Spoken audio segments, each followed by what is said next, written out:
ये एक आनंद का दिन है क्योंकि परमेश्वर ने मुझे और आपको रचा है और उसने ये दिन दिया है। क्या आप मानते हैं? हालेलुया।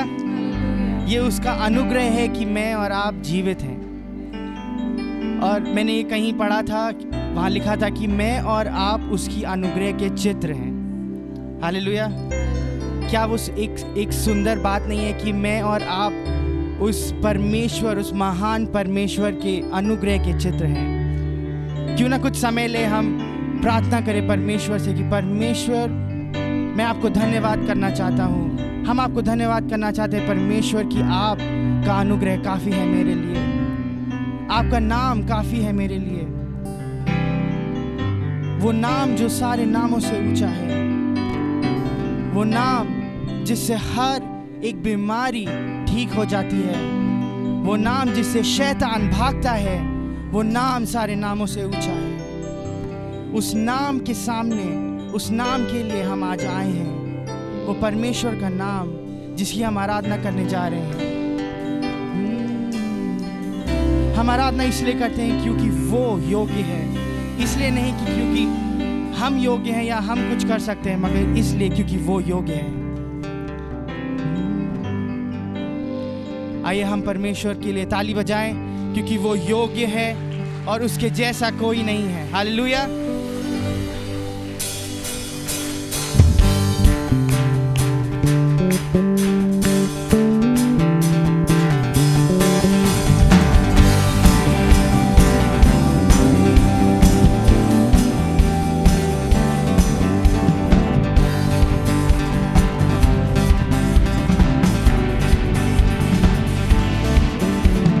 यीशु ने हमें छुड़ाया है पापों के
और सलाम लाए हैं आपके नाम, शालोम शांति और सलाम, ये यीशु का पैगाम।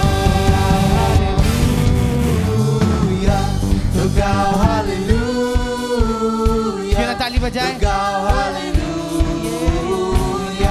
तो गाओ हालेलुया, तो गाओ हालेलुया, तो गाओ हालेलुया, तो गाओ हालेलुया, तो गाओ हालेलुया।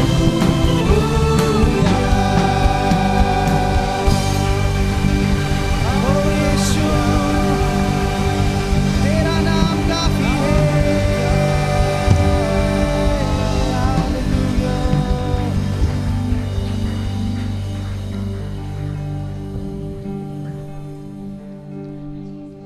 दूसरा कोरिन्थियों उसका 12 का 9 और 10 कहता है, और उसने मुझसे कहा, मेरा अनुग्रह तेरे लिए बहुत है, क्योंकि मेरी सामर्थ निर्बलता में सिद्ध होती है। इसलिए मैं बड़े आनंद से अपनी निर्बलता पर घमंड करूंगा कि मसीह की सामर्थ मुझ पर छाया करती है। हालेलुया। उसका अनुग्रह काफ़ी है, उसके जैसा कोई नहीं है। आमीन। क्या आप आनंदित हैं कि उसका सामर्थ हमारे अंदर है? हम उसके सिवाय कुछ नहीं है। अगर वो हमारे साथ नहीं है तो हम कुछ भी नहीं है। क्यों ना हम कुछ समय लें। और ये जब अगला गीत हम गाने जा रहे हैं, ये गीत कहता है कि परमेश्वर तेरा अनुग्रह काफ़ी है, मुझे कुछ और नहीं चाहिए, क्योंकि तेरा अनुग्रह काफ़ी है।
बात है आपकी जिंदगी में, तेरा अनुग्रह काफी है,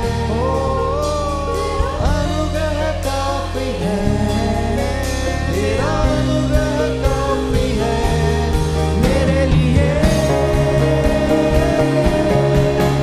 तेरा अनुग्रह काफी है, स्वर्ग अब मेरे साथ है, तेरा अनुग्रह काफी है मेरे लिए, ओ,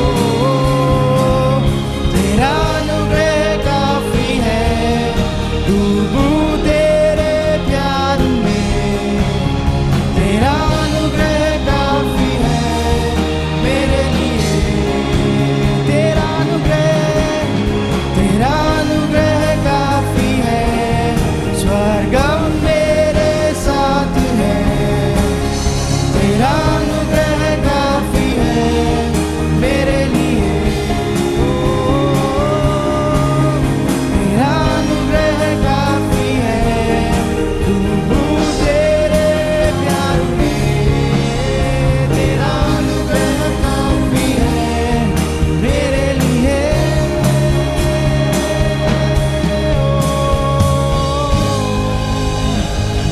प्रभु तेरा अनुग्रह काफी है, तेरा अनुग्रह काफी है, मुझे और कुछ नहीं चाहिए मगर तेरा अनुग्रह काफी है। यीशु, यीशु तेरे बिन मैं कुछ नहीं, अगर तू नहीं मेरी जिंदगी में तो मैं कुछ नहीं। परमेश्वर मेरी आइडेंटिटी आप में है, परमेश्वर तू बढ़े और मैं घटूं, मेरे हर एक चाल में, मेरे हर एक बात में तू बढ़े और मैं घटूं। परमेश्वर तेरी महिमा हो हर चीज में जो मैं करूं, ये मेरी प्रार्थना है। परमेश्वर तेरे बिन मैं कुछ नहीं।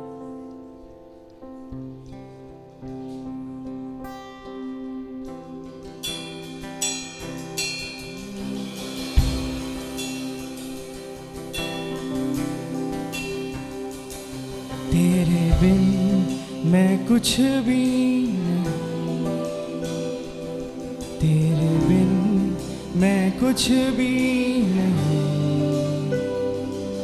ऐ खुदावंद यीशु तेरे बिन मैं कुछ भी नहीं,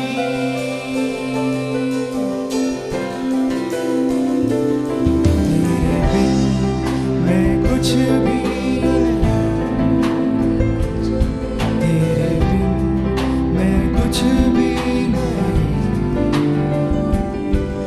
खुदावंद यीशु तेरे बिन मैं कुछ भी नहीं।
अपनी आवाज़ों को उठाएं और उसको पुकारें, उसकी आराधना करें।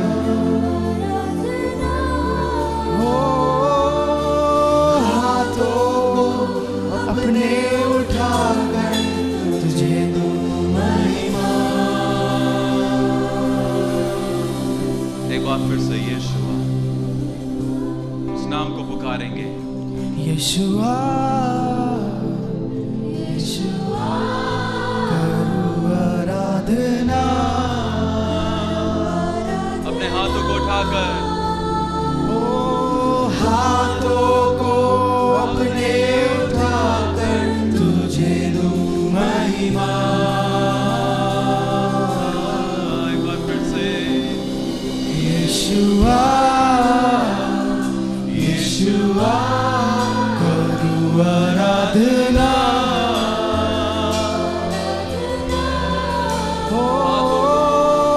हाथों को अपने उठाकर तुझे दूं महिमा।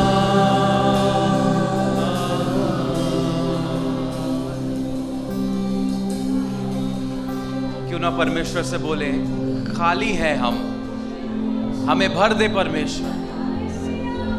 आइए अपने आप को हम लोग खाली करें और परमेश्वर से बोले, खाली हूं, मुझको भर दे। खाली हूं, आज हमें भर दे परमेश्वर। हम अपने आप को खाली करते हैं, हमें भर दे परमेश्वर। Hallelujah hallelujah. Lord we are empty, fill us. खाली हूं परमेश्वर, तू हमें भर दे, तू हमें भर दे परमेश्वर। तेरे सामर्थ से, तेरे बल से, तेरी शांति से, तेरे प्रेम से, तेरे आनंद से हमें भर दे, क्योंकि हम खाली हैं। यस,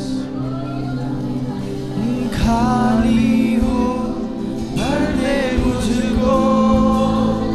है दुआ तुझसे, है दुआ तुझसे। कुछ भी मैं नहीं हूँ बिना तेरे। खाली हूं, खाली हूँ, भर दे मुझको। है दुआ तुझसे, है दुआ तुझसे। कुछ भी मैं नहीं हूँ बिना तेरे।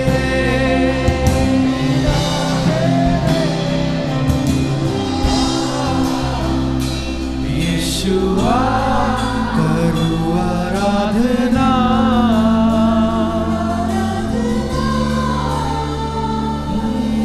हाथों को अपने उठाकर तुझे दूं महिमा।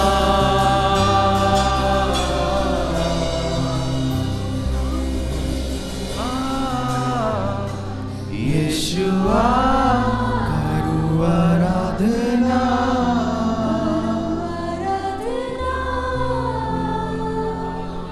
हाथों को अपने उठाकर तुझे दूं महिमा। Today is known as Pentecost Day. और आज का रविवार पेंतेकोस्त के रविवार के रूप में मनाया जाता है, Pentecost Sunday, और पेंतेकोस्त रविवार के रूप में celebrated all over the और world पूरे विश्व भर में इसको मनाया जाता है। in remembrance of the first day of Pentecost और in the ये New याद Testament. करते हुए कि पुराने नए नियम में जब पहली बार पेंतेकोस्त का आत्मा उस दिन उतरा था। Life Spring Assembly is a Pentecostal और church, लाइफ स्प्रिंग असेंबली जो कलीसिया है वो एक पेंतेकोस्त की कलीसिया है, and we are not ashamed of it. और हम इसमें किसी भी बात को कहने में शर्माते नहीं। We are very proud that we are और हम Pentecostal, इस बात पर घमंड करते हैं कि हम पेंतेकोस्त की कलीसिया हैं, because Pentecostalism is according to God's word. क्योंकि ये पेंतेकोस्त का जो है ये बाइबल अनुसार और वचन अनुसार है। The Pentecostal experience is according to the Bible. और याद रखिए पेंतेकोस्त का अनुभव इस बाइबल के अनुसार है, And everything about the Holy Spirit that you and I experience is in the Holy Bible. और ये जो पवित्र आत्मा का अनुभव आप और हम करते हैं वो बाइबल में मौजूद है। And so today, और इसलिए आज के दिन we are going to be hearing about the day of और Pentecost. हम पेंतेकोस्त के दिन के विषय में सुनेंगे। I would suggest you take this microphone. Leave that. Okay. Open with me to the book of Acts, chapter 2. और प्रेरितों का कार्य उसके दूसरे अध्याय की ओर हम आए। The book of Acts begins with a commendation and then an instruction from the Lord Jesus और Christ. प्रेरितों का कार्य की किताब का शुरुआत जो होता है वो प्रभु यीशु मसीह के अभिवादन के द्वारा और साथ ही साथ एक दिशा निर्देश के संग शुरुआत होती है। At the end of the service, we are going to pray for some people who will be traveling or leaving Lucknow. We have Abhishek John, a young man who has gotten admission in a college in Noida, and so he'll be traveling. And then we have a family in the army who have been transferred to Delhi, and so they are going to be leaving, and therefore we will be praying for them at the end of the और service. कुछ परिवारों के लिए हम लोग सभा के पश्चात प्रार्थना करेंगे और उनमें से जो एक जवान भाई है, जवान बेटा है अभिषेक, वो गुड़गांव की ओर निकलेगा, उसका एडमिशन वहाँ MBA के लिए हो गया है। और एक परिवार है जिनका ट्रांसफर आर्मी में है, तो उनका ट्रांसफर दिल्ली शहर में हुआ है, तो वो भी जाएंगे। इन लोगों के लिए हम प्रार्थना करेंगे। Amen. The day of Pentecost, Acts chapter 2. और प्रेरितों का कार्य उसका दूसरा अध्याय, We are looking at verses 1 to 12. और 1 से लेकर 12 तक हम पढ़ेंगे। कृपया कर कर अपनी बाइबल प्रेरितों का कार्य दूसरा अध्याय 1 से 12 की ओर खोले। जब पेंतकोस्त का दिन आया तो वे सब एक जगह इकट्ठे थे। एकाएक आकाश से बड़ी आंधी सी सनसनाहट का शब्द हुआ और उससे सारा घर जहां वे बैठे थे गूंज गया, और उन्हें आग की सी जीभें फटती हुई दिखाई दी और उनमें से हर एक पर आ ठहरी। वे सब पवित्र आत्मा से भर गए और जिस प्रकार आत्मा ने उन्हें बोलने की सामर्थ्य दी, वे अन्य अन्य भाषा में बोलने लगे। आकाश के नीचे हर एक जाति में से भक्त यहूदी यरूशलेम में रह रहे थे। जब यह शब्द हुआ तो भीड़ लग गई और लोग घबरा गए, क्योंकि हर एक को यही सुनाई देता था कि ये मेरी ही भाषा बोल रहे हैं। वे सब चकित और अचंभित होकर कहने लगे, देखो ये जो बोल रहे हैं क्या सब गलीली नहीं? तो फिर क्यों हम में से हर एक अपनी अपनी जन्मभूमि की भाषा सुनते हैं? हम जो पार्थी और मेदी और एलामी और मेसोपोटामिया और यहूदी और कपिदुकिया और पेंतुस और आसिया और फ्रूगिया और फूफिया और मिस्र और लिबिया और देश के आसपास हैं, इन सब देशों के रहने वाले और रोमी प्रवासी अर्थात यहूदी और यहूदी मत धारण करने वाले क्रेती और अरबी भी हैं, परंतु अपनी अपनी भाषा में उनसे परमेश्वर के बड़े बड़े कामों की चर्चा सुनते हैं। और वे सब चकित हुए और घबरा कर एक दूसरे से कहने लगे, यह क्या हो रहा है? ये क्या हो रहा है? आप लोग सब बोलिए। यहां पर जो आपने पढ़ा है, अपने पड़ोसी से पूछिए क्या हो रहा है? कुछ समझ में आ रहा है? मेरे साथ खड़े हो जाइए please. We are reading about the coming of the Holy Spirit upon the face of this earth to stay. और हम पढ़ रहे हैं पवित्र आत्मा के आगमन के विषय में कि वो पवित्र आत्मा का आगमन होगा और कैसे वो पृथ्वी पर रहेगा और वास करेगा। This was the first time that the Holy Spirit was going to reside inside of people. और ये वो पहली बार होगा जब पवित्र आत्मा मनुष्यों के अंदर जाएगा और वास करेगा। Today the Holy Spirit is inside of you. और आज के दिन पवित्र आत्मा आपके भीतर है। Yes. अपनी आंखों को बंद करें, अपने हाथों को स्वर्ग की ओर उठाएं। स्वागत पवित्र आत्मा, तेरे ही चरणों में है। भर दे अपनी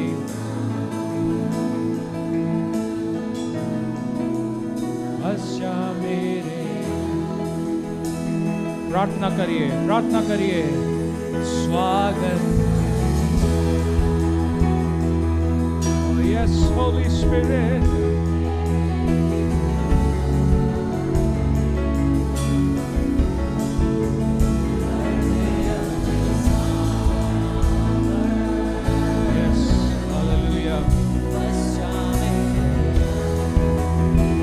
स्वीकार करें, तू ही जीवन जल है, ना सूखने वाला सोता,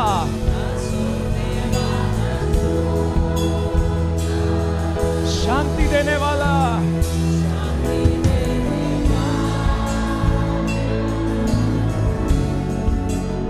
अपने वश में कर, तू ही जीवन जल है, तू ही जीवन जल, हालेलुया। ना सूखने वाला सो, शांति देने वाले, शांति देने वाले, अपने वश में कर, स्वागत स्वागत स्वागत स्वागत। एक हाथ अपने दिल पर रख के उसके स्वागत करें। तेरे चरणों में है, भर दे अपनी,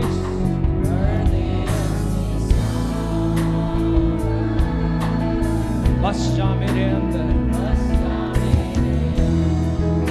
भर दे अपनी सामर्थ से, गाइए, भर दे अपनी सामर्थ, ओ, बस जा, ओ, भर दे अपनी सामर्थ, भर दे अपनी सामर्थ, ओ, बस जा। हालेलुया। पवित्र आत्मा, ये हमारी दुआ है, ये हमारी प्रार्थना है आज की सुबह।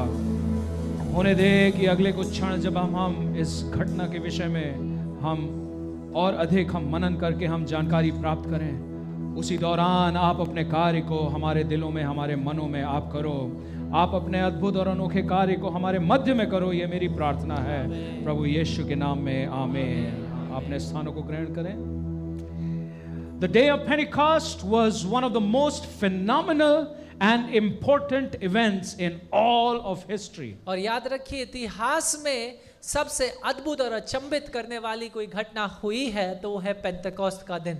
This was the only time in history when the Holy Spirit came down in this fashion. और इतिहास में ये पहली बार हुआ था कि पवित्र आत्मा इस रीति से पृथ्वी पर उतरा हो। Not only the first time, but the only time. ना केवल पहली बार, लेकिन सिर्फ एक ही बार। How did he come? और कैसे वो आया? With the sound of wind एक आंधी की आवाज और झंझनाटी, and with fire. और एक आग के समान। With this combination, he never came before. और इस तरीके के एक मिश्रण के साथ वो कभी पहले नहीं आया, He never came after. और उसके बाद भी नहीं आया। It was very unique.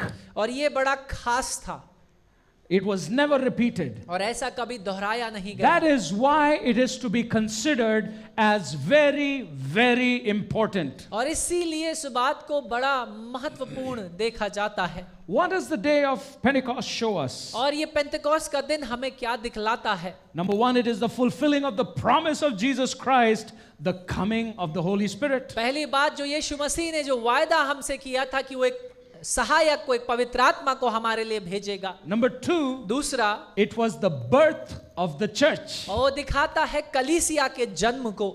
Number three, तीसरी बात, it was the corporate infilling of the Holy Spirit upon the body of believers. और वो विश्वासियों के उस देह, उस संगति में, उस मंडली में एक साथ पवित्र आत्मा से भरा जाने को दिखाता है। Number four, चौथी बात, it was the personal filling of the individual believer by the Holy Spirit. ये एक व्यक्तिगत विश्वासी का व्यक्तिगत रूप से पवित्र आत्मा से भरा जाने का एक अनुभव था। Number five, और पांचवी बात, it was the power and the presence of God coming upon the believers और ये परमेश्वर का सामर्थ और उपस्थिति जो विश्वासियों के ऊपर आ गया, gifting them and equipping them to proclaim the glorious message. ताकि वो उन्हें सशक्त बनाए कि वो परमेश्वर के उस महिमामय संदेश की घोषणा करने पाए। So giftings और इसलिए तोहफा and equipping, और सशक्त किया जाना, both things took place on that day. दोनों ही बातें उस दिन हुई। It happened on the day of Pentecost. और पेंटेकोस्ट के दिन ये हुआ। What do we know about Pentecost? और पेंटेकोस्ट के दिन के विषय में हम क्या जानते हैं? That is not the first Pentecost. और याद रखिए वो पहला पेंतेकोस्त नहीं है। God in the beginning had instructed Israel to celebrate certain festivals. और परमेश्वर ने शुरुआत से ही इजराइल के राष्ट्र को कुछ दिशा निर्देश दिए थे कि कुछ उत्सवों को उन्हें मनाना है। One of those festivals और was the Passover. और उनमें से एक ऐसा पर्व था फसह का पर्व। And 50 days after the Passover is the feast or the festival of Pentecost. और 50 दिन उस फसह के पर्व के बाद वो पेंतेकोस्त का पर्व था। So you understand 50, Penta, 50. 50 का जो मतलब है यहाँ पेंतेकोस्त या पेंटा जिसका मतलब है 50 या 5। So 50 days after the death and resurrection of Jesus, और इसलिए यीशु मसीह के 50 दिन होने के पश्चात, पुनरुत्थान होने के पश्चात, this day of Pentecost happened. तो ये पेंतेकोस्त का दिन हुआ। God chose the day of Pentecost to send His Holy Spirit because He was trying to convey a few messages. और परमेश्वर ने पेंतेकोस्त के दिन को चुना कि वो अपनी पवित्र आत्मा को अपने लोगों पर उंडेले या भेजे, क्योंकि वो किसी संदेश को हम तक पहुंचाना चाहता था। He could have sent the Holy Spirit on any other day. वो किस पवित्र आत्मा को किसी और दिन भी भेज सकता था। He could have sent the Holy Spirit on the day of resurrection. और वो पुनरुत्थान के दिन में भी पवित्र आत्मा को भेज सकता था। He could have sent the Holy Spirit 1 week after या resurrection. पुनरुत्थान के एक हफ्ते बाद भी वो भेज सकता था। Why the day of Pentecost? और लेकिन क्यों पेंतेकोस्त के दिन? I want you to see why. मैं चाहता हूं आप इस बात को देखिए Let क्यों। us understand what the festival of Pentecost is. और आइए इस बात को समझे कि ये पेंतेकोस्त का पर्व है क्या।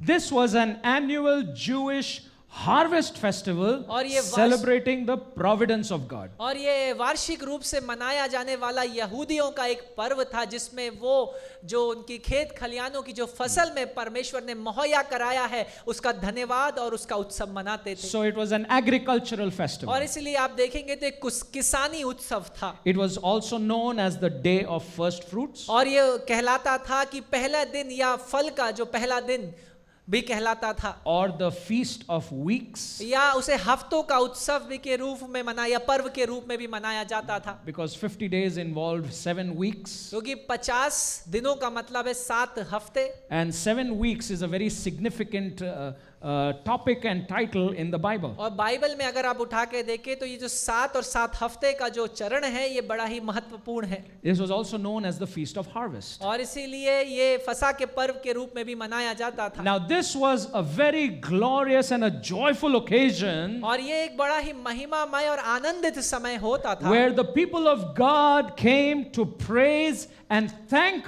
God for 3 things. जहां पर परमेश्वर के लोग एक साथ इकट्ठा होते थे कि वो परमेश्वर की स्तुति करें, उसका धन्यवाद करें 3 बातों के लिए। Okay, so understand this day of Pentecost, day of thanksgiving for 3 things. और पेंतेकोस्त का दिन, धन्यवाद का दिन 3 चीजों के लिए। Number 1, पहली बात, the harvest of the fields. और जो मैदानों में या खेत खलियानों में जो परमेश्वर ने उन्हें फसलें दी हैं उसके लिए। In those days it happened around the first week of June. और उन दिनों में जून के पहले सप्ताह में ये होता था। So around this time और today, लगभग इसी समय में आज के दिन this was an inauguration of the harvest season. और वो दिखाता था कि कैसे वो कटनी का जो मौसम है वो शुरू हो चुका है। Okay, so agriculturally they are giving thanks to God for His provision. और इसीलिए अगर किसानी कृषिक रूप से देखा जाए तो वो परमेश्वर का धन्यवाद दे रहे हैं उसके मुहैया कराने के लिए। Number 2, they are thanking God for the Exodus. और दूसरी चीज जिसके लिए वो धन्यवाद देते हैं वो है बाहर, बंधुई से बाहर निकलने के लिए। When God brought the Israelites out of Egypt, जहां से परमेश्वर मिस्र की बंधुई से उन्हें बाहर निकाल करके लाया, delivering or rescuing them from bondage and slavery. और उस दासत्व और बंधन से उनको आजाद किया। So looking back, they give thanks to God for the Exodus. और इसलिए पीछे मुड़कर उस आजादी के लिए वो परमेश्वर का धन्यवाद इस दिन करते थे। Number 3, तीसरी बात, the day of Pentecost was giving thanks to God for instituting and constituting Israel as a nation. और तीसरी बात वो धन्यवाद करते थे परमेश्वर का कि इजराइल को एक राष्ट्र के रूप में घोषित कर कर उसे स्थापित करने के लिए कि कैसे परमेश्वर ने एक राज्य के रूप में उन्हें चुना और चुनकर स्थापित कर दिया। This happened at Mount Sinai. और इस बात को सनाई पर्वत पर परमेश्वर ने किया। God gave the 10 commandments. परमेश्वर ने 10 महान आज्ञाएं दी He gave all the laws, और सारी व्यवस्था को मूसा के हाथ में सौंपा all the rules and और regulations, सारे नियम वहां पर मौजूद थे all the principles and और guidelines. सारे सिद्धांत और नियमावली वहां दी गई Basically, he gave the constitution. और एक तरीके से संविधान लागू कर कर उनके हाथों में सौंप दिया। So the day the constitution was given to them, the nation of Israel was established formally. और जिस दिन उस संविधान को परमेश्वर ने इजराइल के हाथों में सौंप दिया, इजराइल एक राष्ट्र के रूप में स्थापित कर दिया गया The covenant was confirmed there. और उस वाचा को परमेश्वर ने वहां सिद्ध कर दिया। And God announced that you are now a nation called Israel. और तब परमेश्वर इस बात की घोषणा वहां पर करता है कि अब तुम एक राष्ट्र कहलाओगे Israel. So these three things they were thanking God. और इन 3 बातों के लिए वो परमेश्वर का धन्यवाद करते थे। How does the day of Pentecost, how do we celebrate it today in these three लेकिन manners? इस पेंतेकोस्त के पर्व को या दिन को आज के दिन हम कैसे इसका उत्साह मनाएं? Number one, पहली बात, I had told you about the harvest. मैंने आपको बताया कटनी का जो मौसम आता था उस विषय में, The first fruits. और जो पहला फल या जो पहली उपज होती थी, On this day of Pentecost that we read about, और जिस हम पेंतेकोस्त के दिन के विषय में हमने अभी पढ़ा, the first fruits of the church was harvested. और जो कलीसिया का पहला फल था उसकी कटनी हुई। How many souls were added to the church? और कितनी आत्माएं कलीसिया से जोड़ी गई? 3,000 souls, that's 3,000 fruit were harvested that day. और 3,000 आत्माएं या कलीसिया से जोड़े गए, 3,000 नए लोग, और कितनी आत्माओं को कटनी कर कर लाया गया? 3,000। This was the first harvest of souls. और ये पहला वो कटनी थी आत्माओं का। God chose to harvest and inaugurate the church on that day of Pentecost, which is 50 days after the death and resurrection of Jesus Christ, 50 days after the और Passover. परमेश्वर ने चुना कि फसह के पर्व के पश्चात और यीशु मसीह के पुनरुत्थान के पश्चात 50 दिनों के पश्चात वो कलीसिया के पहले फल की कटनी करेगा। So that was the first thing. और ये वो पहला चीज है। What was the second thing I told you they thanked God और for? दूसरी बात किस बात के लिए वो लोग धन्यवाद देते थे, मैंने जो आपको बताया? आप लोग जागे हैं? आप लोग ध्यान से सुन रहे हैं? बहुत लोग जमाई ले रहे हैं, कुछ लोग सो रहे हैं। मैंने दूसरी बात कौन सी बताई थी? They thanked God for what? किस बात के लिए उन्हें परमेश्वर का धन्यवाद करते थे पेंतेकोस्त के दिन? दूसरी बात, ए सोने वाले जागो।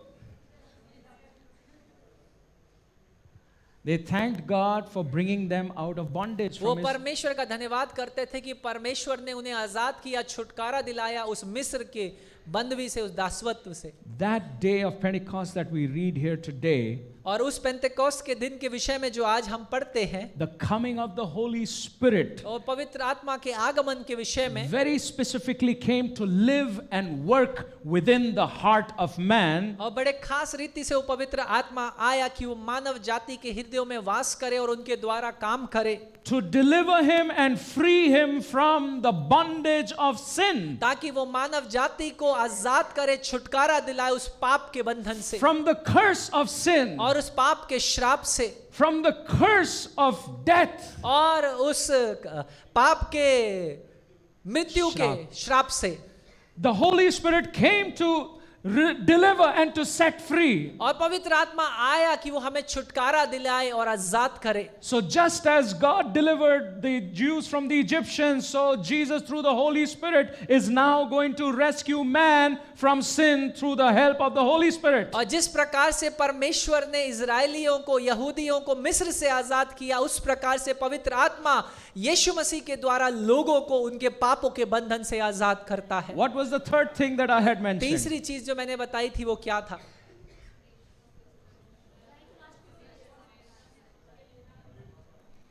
Fasa?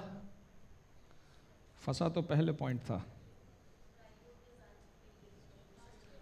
जब इसराइल को, when God instituted or constituted Israel as a nation. जब परमेश्वर ने इज़राइल को एक राष्ट्र के रूप में स्थापित किया, But for us, on this day of Pentecost, लेकिन हमारे लिए आज के दिन पेंटेकोस्ट के, this was the day that God formed and established and gave birth to the church. ये वो दिन था जब परमेश्वर ने कलीसिया को बनाया और उसकी स्थापना करी और उसे स्थापित Which is किया, the modern day Israel. और जो कि आज का दिन का आधुनिक इज़राइल God है। formed the church that day. और परमेश्वर ने उस दिन कलीसिया को बनाया, It was the inauguration and dedication और service. वो उस दिन उद्घाटन और समर्पण की सभा थी। So do you see the parallel between the Old Testament Pentecost and today's Pentecost? और क्या आप एक उस बात को देख सकते हैं कि कैसे पुराने नियम और नए नियम में जो पेंटेकोस्ट का दिन था वो कैसे आपस में मेल रखता है? And so that day God gave the laws and the rules and regulations. और उस पुराने नियम में परमेश्वर ने उस दिन सारे नियम, सारी व्यवस्था, सारे कानूनों को सौंपा। Now on this day he has given us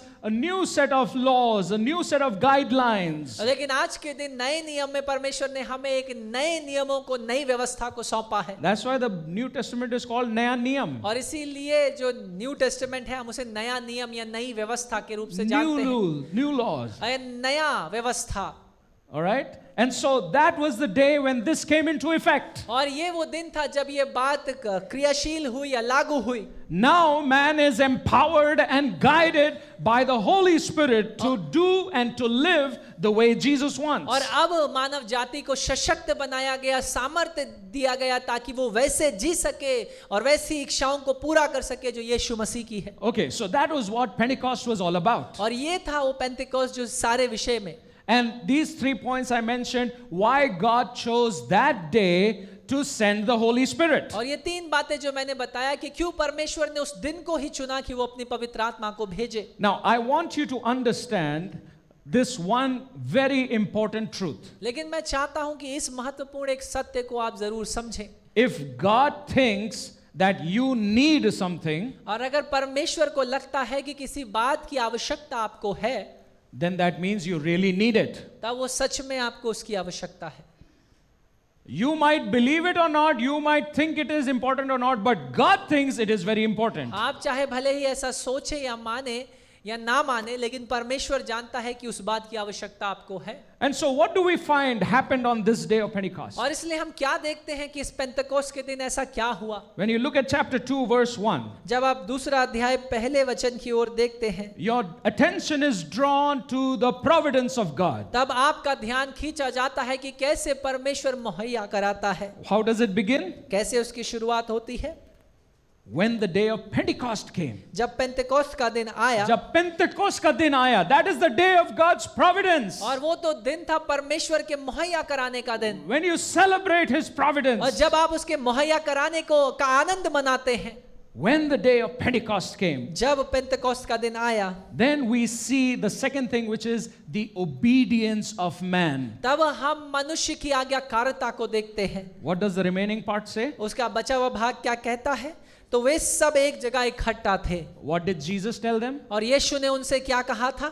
Go and wait. जाकर इंतजार करो। What do we read here? और यहाँ पर हम क्या पढ़ते हैं? They were in one place. वो एक ही स्थान पर सब इकट्ठा थे, They were waiting.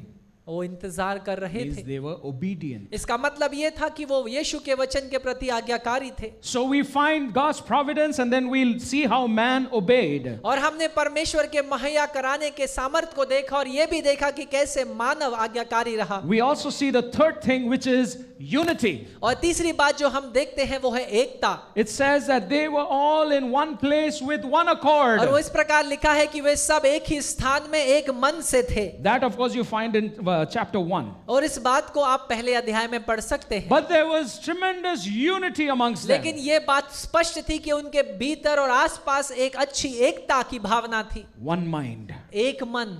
And then the next thing that we see is the main event. और जो तीसरी बात उसके बाद जो हम देखते हैं वो है मुख्य घटना। Now I want you to picture this. और मैं चाहता हूं इस दृश्य को आप सोचिए। God was unfolding a big drama. और परमेश्वर एक बड़े रूप से उस नाटक को खोल रहा था। He is going to start the drama. और वो उस नाटक की शुरुआत को करने जा रहा And the था। drama unfolds like this. और वो नाटक की शुरुआत इस प्रकार होती है। अचानक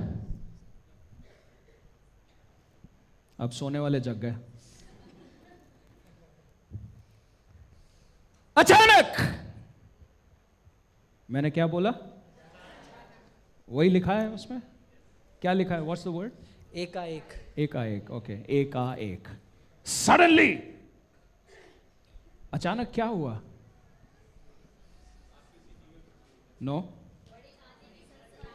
आंधी की सी सनसनाहट का शब्द। Okay, just translate the way I'm saying. There was a very loud sound that was produced. और एक बड़ी ऊंची आवाज हुई जो वहां पर उस समय निकली। It is described this way, और इस प्रकार से उसका वर्णन किया गया, like the blowing of a violent wind, बड़ी आंधी की सी सनसनाहट का शब्द which came from heaven. जो स्वर्ग से आया। It was a loud noise. और वह एक बड़ा ऊंची आवाज थी। So if my volume is disturbing you, और अगर मेरी आवाज आपको परेशान करती है, you multiply this 100 times. तो इसको 100 गुना और बढ़ा दीजिए। That was the volume of this sound. और ये वो ध्वनि रही होगी इस आवाज की जो उस समय आया। बड़ा ड्रामेबाज है हमारा परमेश्वर कभी कभी। What was the need for a loud sound to send the Holy Spirit? और क्यों जरूरत पड़ी एक ऊंची शब्द की, एक आवाज की, एक ध्वनि की कि वो पवित्र आत्मा को भेजे? Remember, there was no wind. और याद रखिए कोई हवा नहीं थी। There was no wind. कोई हवा नहीं थी, Only the sound. खाली आवाज थी। Big drama. बड़ा नाटक। But God was doing this for a reason. लेकिन परमेश्वर ऐसा एक कारण की वजह से कर रहा था। It also says that it filled the entire house. और उस प्रकार लिखा है कि उसने पूरे घर को भर दिया। It was so loud और वो इतना बड़ा, इतनी ऊंची आवाज थी that there was a big crowd that gathered. कि एक बड़ी भीड़ आकर वहां इकट्ठा हो गई। Now, I'll give you an example. और मैं एक उदाहरण दूंगा। Supposing मान लीजिए 2 vehicles meet with an accident right outside the church. और कलीसिया के बाहर मान लीजिए 2 गाड़ियां आपस में आमने सामने लड़ जाती हैं। A big sound will be produced. एक बड़ी आवाज होगी। You will stop listening to my preaching. और आप प्रचार सुनना बंद कर देंगे। You will run outside. और आप जाएंगे बाहर देखने। Why? क्यों? Because the preaching is boring. क्योंकि प्रचार जो है बोर कर रहा है। That is interesting. लेकिन वो बाहर जाकर देखना रोमांचित करेगा। That is more interesting. और वो ज्यादा रोमांचित So करेगा। everyone will go outside. और इसलिए हर कोई बाहर जाना चाहता है। It is like some people in the church. और वो कलीसिया में कुछ लोगों के समान है। The preacher is preaching. और प्रचारक प्रचार कर रहा है। Somebody stands up to go outside. और कुछ एक खड़ा होता है बाहर जाने के लिए। Suddenly everybody is looking there. और सारे गले, सारी आंखें उसकी ओर मुड़ जाती हैं। As if you know a cow or a buffalo is walking by. जैसे मान लीजिए कि एक गाय या एक भैंस कलीसिया से It is कलीसिया में just आ one of गया। us getting up to go outside, but we are looking. क्यों एक किसी व्यक्ति को किसी काम से बाहर जाना पड़ रहा है तो सब उसको देखने लगते हैं। Why? क्यों? Because the preaching is boring. क्योंकि प्रचार बोरिंग हो सकता है। If the preaching is interesting, अगर वो रोमांचित करने वाला प्रचार, then nothing will distract. तब कोई भी बात आपका ध्यान इधर उधर नहीं करेगी। But if it is boring, लेकिन अगर वो बोर कर रहा है, then one lizard also running across the wall, they'll point, वो देखो, वो देखो. तब एक कोई छिपकली भी अगर दीवार पर चल रही होगी तो आप कहेंगे वो देखो। This sound was so loud and so strong that it drew the attention of a huge number of people. और ये आवाज इतनी ऊंची थी कि एक बड़े समूह को, एक बड़ी गिनती में लोगों को वहां खींच लाई। Now, where was this house? और ये घर कहां पर था? पहाड़ी के ऊपर.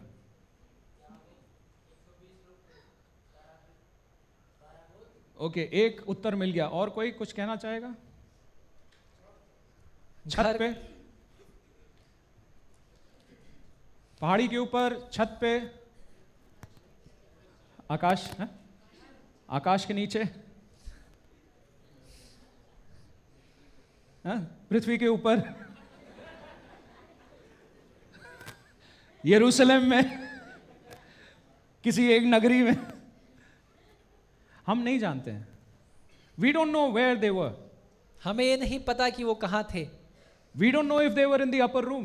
हमें ये भी नहीं पता है कि वो ऊपरी कोठरी में थे या नहीं। Because upper room is mentioned in chapter 1. क्योंकि जो ऊपरी कोठरी है वो पहले अध्याय में मौजूद है। Chapter 2 starts on the day of Pentecost. Something लेकिन happened. दूसरे अध्याय की शुरुआत होती है पेंतेकोस्त के दिन। It just says they were all together in one place. तो ऐसा लिखा है कि वे सब एक स्थान पर एक उस दिन पर थे। Now this was a place और ये वो स्थान था where just outside कि उसके बाहर at least 7 to 8,000 people can gather. 7 से 8,000 लोग इकट्ठा हो सकते थे। Now, where do I get the 7-8,000 figure? और ये मुझे 7 से 8,000 का जो आंकड़ा ये मिला कहाँ से? How many people were saved? कितने लोग बचाए गए? 3,000. And it is also saying that everybody did not respond. इसमें ये भी इसका मतलब ये है कि हर किसी ने उत्तर नहीं दिया। So there were others who did not respond. तो ऐसे भी भीड़ में लोग मौजूद थे जो मन नहीं फिराया। And so we can safely say around at least 5,000 people were there. कम से कम 5,000 लोग उस भीड़ में वहां मौजूद थे। In the upper room, even 50 people could not get और together. ऊपरी कोठरी में तो 50 लोग भी एक साथ इकट्ठा नहीं हो सके। 120 was somehow managing. और 120 लोग किसी तरीके से कोशिश कर रहे थे। But here, लेकिन यहाँ पर just outside, और बाहर a huge crowd gathered. एक बड़ी भीड़ इकट्ठा हो गई। So the scholars research, और जो धर्मशास्त्री हैं जो शास्त्रों का ज्ञान रखते हैं they put several findings together. कई सारी खोजों को कर कर एक साथ कहते हैं। They concluded इस प्रकार का निष्कर्ष निकाला that this group was on that day present in the temple courts in a section known as the court of the Gentiles. और ये समूह जो है एक ऐसी जगह पर मौजूद था जिसे आप मंदिर में कई सारे विभाजन थे और उनमें से जो बाहरी विभाजन था आउटर कोर्ट कहलाता था जिसमें गैर यहूदी लोग या गैर मसीही लोग वहां मौजूद होते थे। That was a huge place. और वो एक बड़ा स्थान था। So this room was somewhere next to that. तो ये कमरा उस स्थान के निकट It था। doesn't have to be an enclosed room, it could be an open और ऐसा enclosure. नहीं था कि मानो ये कोई बंद कमरा हो, खुला कमरा भी हो सकता था। And this was the place where they had gathered, और ये वो स्थान था जहां पर वे इकट्ठा हुए थे। because further down you read, every day they gathered in the temple courts. और क्योंकि नीचे आप और पढ़ेंगे कि हर दिन वो मंदिरों के आंगनों में मिलते थे So it was their habit. और ये उनकी आदत थी। And so we can safely conclude that they were somewhere in that area. तो हम ये बड़े आसानी से कह सकते हैं कि हाँ उसी किसी स्थान पर वो लोग मौजूद थे To celebrate Pentecost, ताकि वो पेंतेकोस्त के उत्सव को मना सके। people from all over the world had come.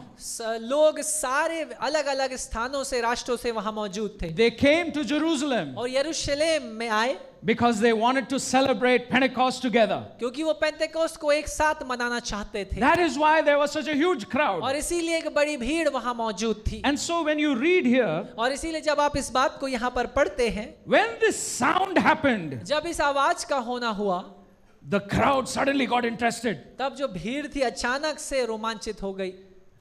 That sound, I will come to that later on, but that sound was produced for a very specific purpose. लेकिन उस आवाज को पैदा किया गया एक खास उद्देश्य के You know साथ। what the reason was? और वो कारण क्या था? God needed an audience. क्योंकि परमेश्वर को जरूरत थी कि लोग उसकी सुने God needed a congregation और परमेश्वर को एक मंडली की आवश्यकता थी because he was going to start a movement which is called the church. क्योंकि परमेश्वर एक मूवमेंट को स्टार्ट करना चाहता था एक आंदोलन को जिसको वो कलीसिया कहते हैं। All right, so for that he needed an audience. और इसलिए उसको एक ऑडियंस की आवश्यकता थी, मंडली की आवश्यकता थी। The best way to get an audience is to do something spectacular or do something unusual. और सबसे अच्छा तरीका है लोगों का ध्यान खींचना अपने ओर के लिए। आप कुछ खास करें या कुछ ऐसा करें जो रोमांचित करने वाला हो। So just like I shouted a few minutes ago, जैसे मैंने कुछ समय पहले चिल्लाया and the sleeping ones awoke, जो सो रहे थे वो जाग गए now they're back to sleep. और फिर से सो गए।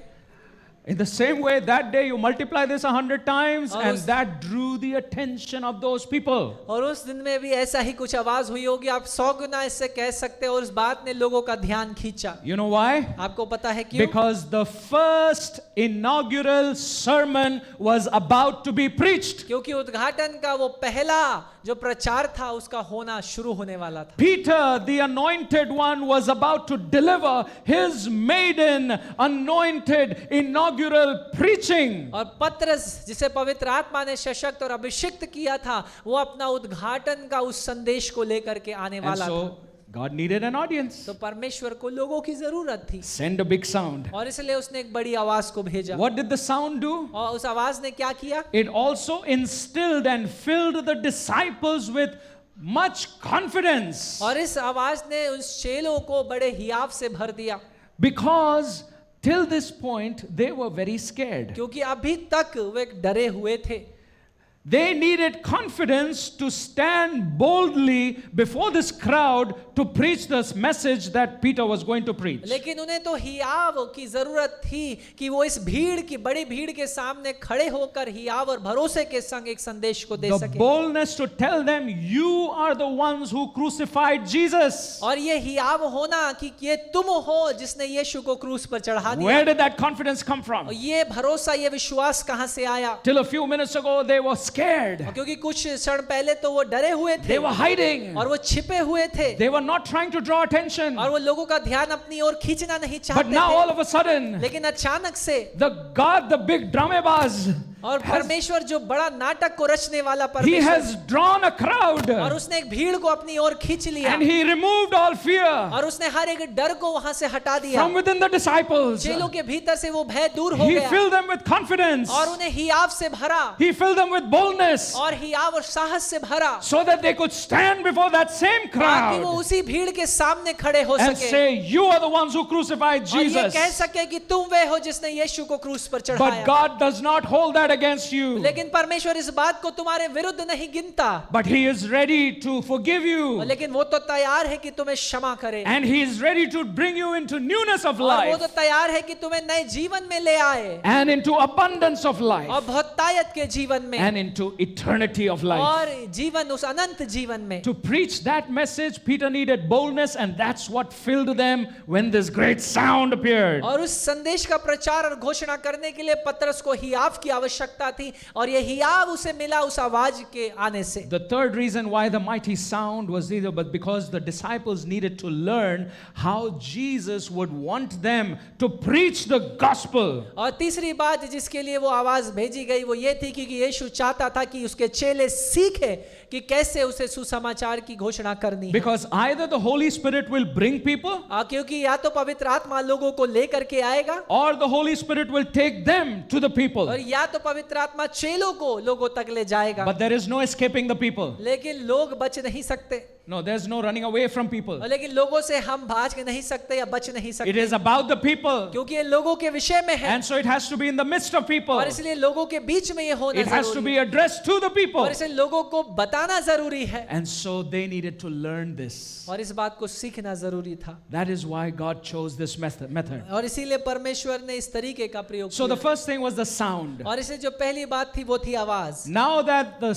people's attention was drawn, और अब जब लोगों का ध्यान वहां पर है God was ready to deliver his first message. अब तब परमेश्वर तैयार था कि अपने पहले संदेश को The उन्हें दे second interesting thing that happened was fire. और जो दूसरी अद्भुत बात वहां पर हुई वो थी आग It says in verse number 3, और तीसरी वचन में लिखा है दूसरे अध्याय के और उन्हें आग की सी जीभें फटती हुई दिखाई दी और उनमें से हर एक पर आ ठहरी। all right, now please understand this very clearly. और कृपया कर इस बात को बड़ा सावधानी और ध्यान पूर्वक से सुनिए और समझिए। Here's the picture you must have. और ये दृश्य आपके सामने होना चाहिए। Here is a visible big tongue of fire, और यहाँ पर एक दिखने वाला एक आग सी फटती हुई जीभें हैं। one tongue, एक जीभ, one tongue, एक जीभ, because it says it's separated. क्योंकि उसमें लिखा है वो अलग अलग हो गई, फटने लगी. फटने लगी। Right? So before the fatna, और उस फटने से पहले there was one. एक ही थी। It was that one tongue of fire that descended from heaven. और वो तो सिर्फ एक आग सी जीभ थी जो स्वर्ग से उतरी After it descended, और जब वो नीचे उतर गई then it separated और तब वो अलग होती चली गई या फटती and चली it गई rested upon each one और individually. एक एक के ऊपर रहने लगी। Did you understand? क्या आप समझे? It is one big tongue of fire. और ये तो एक बड़ी आग सी जीभ थी। Please remember that. कृपया कर इस बात को याद रखिए। Why is that significant? क्यों ये बात महत्वपूर्ण है? Because God was saying this. क्योंकि परमेश्वर ये कह रहा था The Holy Spirit is now descending upon the corporate body, which is the church. क्योंकि अब पवित्र आत्मा उस सामूहिक मंडली के ऊपर उतरता है जिसे हम कलीसिया कहते हैं। So the first anointing is upon the group, और इसलिए पहला अभिषेक तो समूह के ऊपर है and then it separated and fell upon each one और separately and तब वो अलग individually. फटती चली गई अलग एक एक व्यक्तिगत के ऊपर अलग अलग रीति से। You remember in 1 Corinthians, Paul talks about something similar?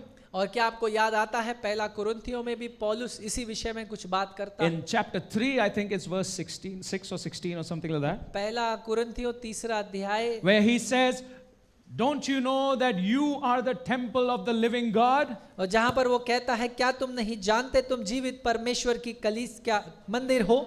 Okay, that verse is for the collective body. और वो तो एक साथ इकट्ठा हुआ जो परमेश्वर की देह कलीसिया है उसके लिए है, It is not for the individual. और ये किसी व्यक्ति विशेष के लिए नहीं है, It is for the entire church. लेकिन ये पूरी कलीसिया के लिए है। Don't you know क्या तुम नहीं जानते that you are, कि तुम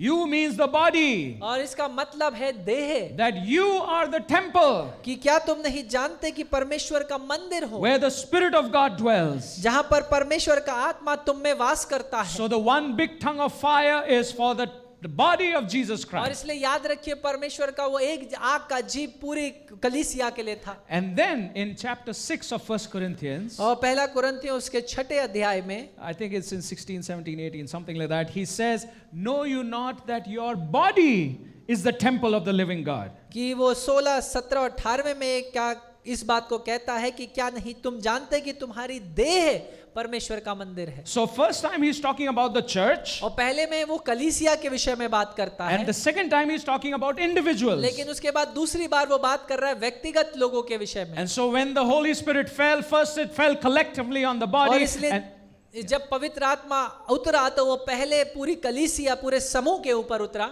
then it fell individually upon every और उसके believer. बाद वो व्यक्तिगत रूप से हर एक के ऊपर आया। So do you see God symbolizing everything in such a way that it is clearly understood what he's trying to do? तो क्या आप इस बात को समझ पा रहे हैं कि चिन्ह के रूप में परमेश्वर इस बात को दिखाना और दर्शाना चाहता है कि वो क्या करने जा रहा है। Now these things do not move you too much because you have probably heard it 100 times. और ये बातें हो सकता है आपको आपके स्थानों में आपको हिलाए नहीं, क्योंकि कई बार आप इस संदेश को सुन या ऐसा कुछ सुन चुके हो। But that day, this was the first time that they ever witnessed something so dramatic and something so wonderful. लेकिन वो पहला ऐसा एक दिन था उनके जीवनों में कि ऐसा कुछ नाटकीय उन्होंने अपने जीवनों में अनुभव किया। Now please don't misunderstand my usage of the word drama or dramebaz.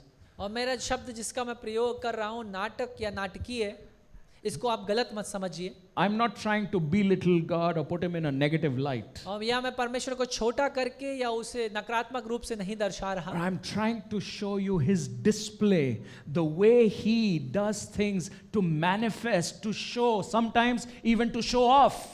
और मैं ये दिखाना और दर्शाना चाहता हूं कि कैसे परमेश्वर अपनी चीजों को रचता है और नाटकीय ढंग से प्रस्तुत करता है। There was no need for sound, और उस गूंजने जैसे आवाज की आवश्यकता नहीं थी, but the purpose was there. लेकिन उद्देश्य वहां पर था। With these tongues, there was no fire. और उस जीभ में आग का जरूरत नहीं, No, there was no fire. और कोई आग नहीं था। It just says like fire. और वहां पे लिखा है आग जैसे, They saw something like fire. और वहां पे लिखा उन्हें आग जैसा कुछ देखा। These were symbolisms और ये तो चिन्ह थे, because fire always denotes God's presence. क्योंकि आग हमेशा परमेश्वर की उपस्थिति को दर्शाता है, It denotes his holiness. और ये उसकी पवित्रता को दर्शाता है, It denotes his glory. और ये उसकी महिमा को दर्शाता है, It denotes his purity. और ये उसकी शुद्धता और पवित्रता को These दर्शाता are है। symbolisms. और ये चिन्ह है, But there was no actual wind. लेकिन याद रखिए सच में कोई आंधी नहीं थी, There was no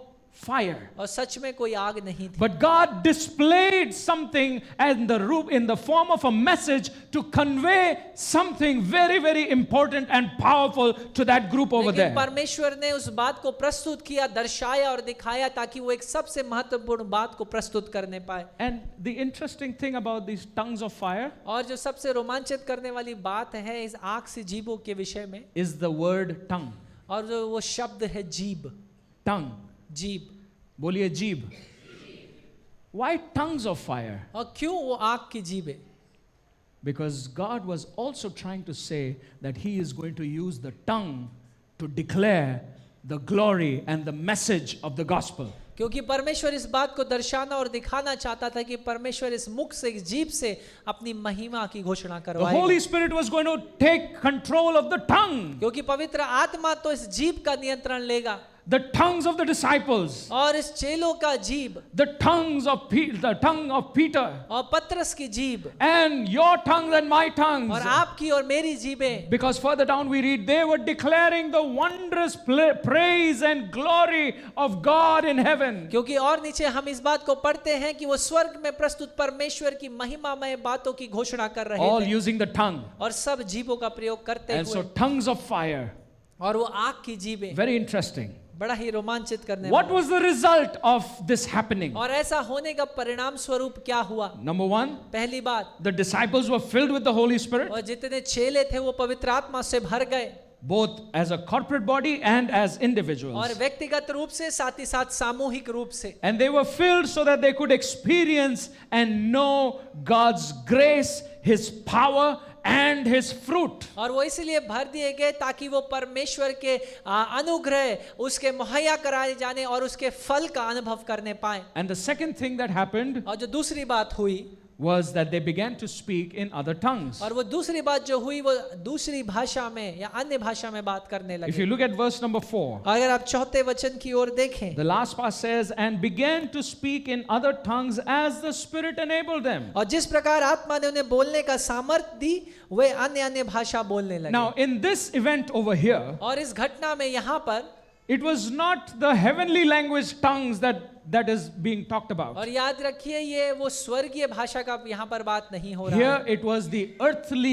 languages that they themselves did not know. और यहाँ Those languages were spoken. और यहाँ पर उन पृथ्वी पर मौजूद अन्य अन्य भाषाओं की बात हो रही है जो वो खुद नहीं जानते थे, लेकिन पवित्र आत्मा ने उन्हें सामर्थ दिया कि वो बोले। They spoke Arabic, उन्होंने अरबी बोली, they spoke Roman, उन्होंने रोमी बोली, they spoke Greek. उन्होंने यूनानी बोली, These were all human languages. और ये सब मानवीय भाषाएं थी। But the disciples did not know them. लेकिन चेलों को ये सारी भाषाएं नहीं पता थी, These were foreign languages. क्योंकि उनके लिए तो ये कुछ अलग भाषाएं थी। But the Holy Spirit anointed their tongues and their minds and their lips to लेकिन- speak these languages. लेकिन पवित्र आत्मा ने उनके मनों को, उनकी जीभों को और उनकी भाषा को अभिषिक्त किया कि वो इन भाषाओं को बोलने Why? पाए। क्यों? Because God was trying to convey something. क्योंकि परमेश्वर किसी बात को बताना चाह रहा था That the message of the gospel कि ये सुसमाचार का संदेश was for the entire world. कि वो सारे देश के लिए, सारे राष्ट्रों के लिए है, It was not only for the Jews, सिर्फ यहूदियों के लिए नहीं, but it was for all the foreigners. लेकिन वो सारे बाहर के लोगों के लिए भी है। Every language group, हर एक भाषा समूह के लिए, every country, हर एक राष्ट्र के लिए every nationality. और हर एक नागरिकता के लिए, The message of the gospel is for everybody. और इस सुसमाचार का संदेश हर किसी के लिए And है। God was empowering the disciples to go into all the और world. परमेश्वर इन चेलों को सशक्त बना रहा था कि वो संसार और विश्व के कोने कोने में जाएं, Go into all the world with these languages. और इन भाषाओं के साथ वो संसार के कोने कोने में जाएं, Languages that Holy Spirit enabled them to और वो speak in. भाषाएं जो पवित्र आत्मा ने उन्हें सशक्त किया, सामर्थ्य दिया कि वो बोलें, With those languages they went into all the और उन world. भाषाओं के साथ वो संसार के कोने कोने में गए And they declared the और वो gospel. सुसमाचार की घोषणा करी, Because that is what was God's will. और यही परमेश्वर की इच्छा थी। And today you and I live in a world where the gospel has already reached many nations. और आज के दिन आप और मैं एक ऐसे विश्व में, एक ऐसे संसार में जी रहे हैं जहां सुसमाचार ज्यादातर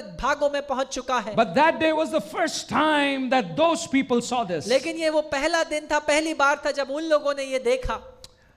And the last thing that we see here that happened was that witnessing took place. और तीसरी और आखिरी बात जो हम यहाँ पर देखते हैं वो ये है कि वो साक्षी देने लगे, गवाही देने लगे। We read here that devout men in verse number 5, और 5वें वचन में that devout God-fearing Jews were found there. आकाश के नीचे हर एक जाति में से भक्त यहूदी यरूशलेम में रह रहे। Yes. Who were these devout Jews? और ये भक्त यहूदी कौन थे? They were reverent, worshipful, careful people. और ये ऐसे लोग थे जो परमेश्वर का भय मानने वाले, सावधानी से जीवन को जीने वाले और परमेश्वर का आदर करने वाले यहूदी थे। Yes, what were they careful about? और वो किस बात के प्रति सावधानी बरतते थे?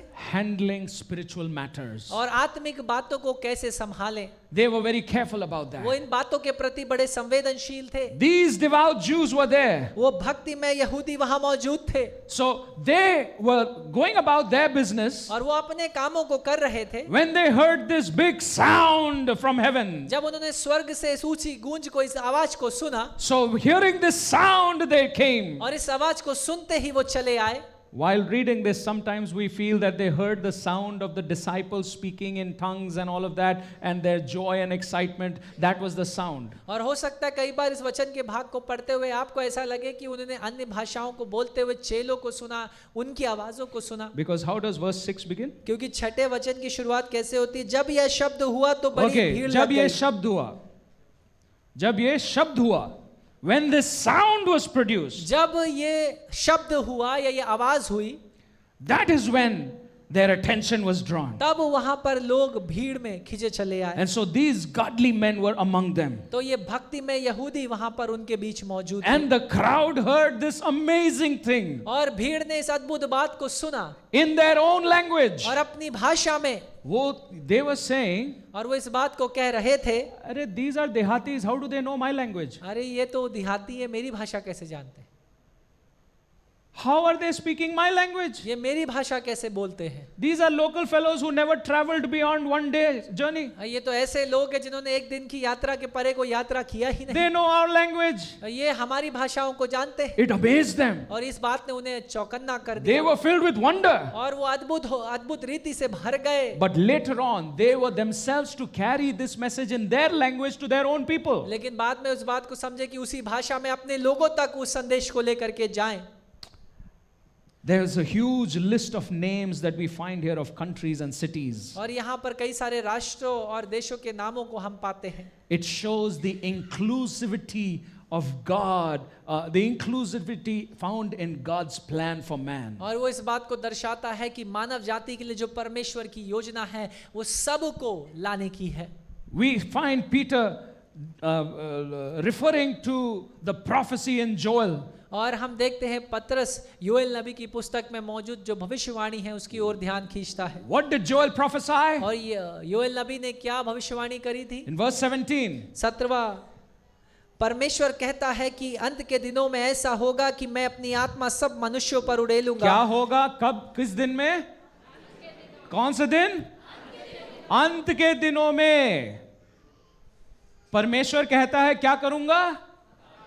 आत्मा उंडेलूंगा. ये योएल ने भविष्यवाणी दी. How many years before?